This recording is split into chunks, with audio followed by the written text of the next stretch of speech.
என் பேர் சிவனேஷ். நான் வடமரோசா தோட்ட தமிழ் பள்ளியில் 4 யுஎஸ்எம்மில் பயில்கிறேன். மருந்தே உணவு, உணவே மருந்து எனும் தலைப்பில் நான் இன்று வெண்டைக்காயை பற்றி நன்மைகளை சமைத்து கூற உள்ளேன்.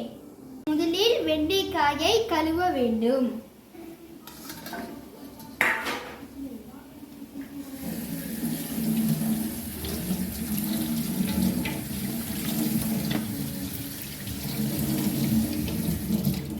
வெண்டைக்காயை 1 நிமிடம் வேக வைக்க வேண்டும்.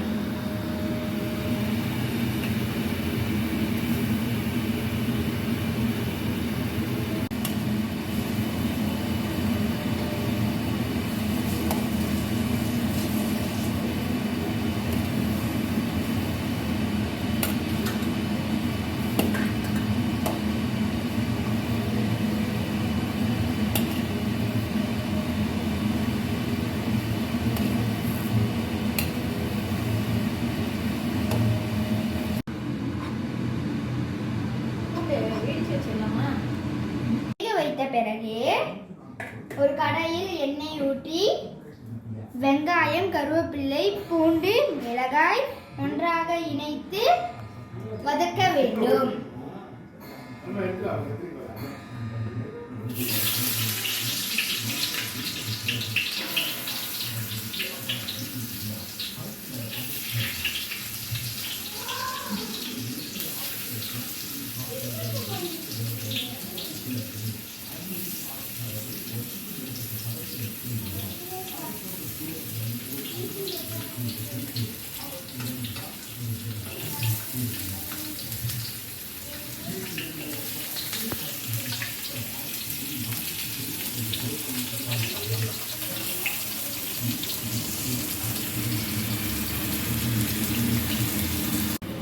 பொன்னிறமாக வதக்கிய பிறகு வெண்டைக்காயை போட வேண்டும்.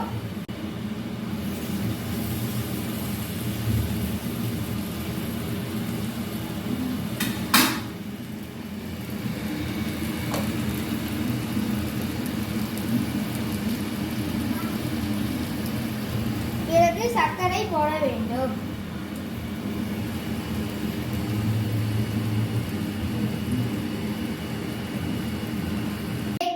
சமைத்தோ அல்லது இரவில் ஊற வைத்து காலையில் அதன் தண்ணீரை பருகினால் மூளை ஆரோக்கியமாக இருக்கும், சுறுசுறுப்பாக இருக்கும், ஞாபக சக்தி அதிகரிக்கும், புத்தி கூர்மையாக இருக்க உதவும், நார் சத்து அதிகரிக்கும், சர்க்கரை நோய் குறையும், கொழுப்பு குறையும், சிறுநீரக நோய் தவிர்க்கும், வயிற்றுப்புண் நாறும், மாரடைப்பு வருவதை தவிர்க்கும், உடம்பின் சூட்டை தணிக்கும், இரத்த அளவு கட்டுப்படுத்தும். நன்றி. வாருங்கள், அனைவரும் சத்தான உணவை சாப்பிடுவோம்.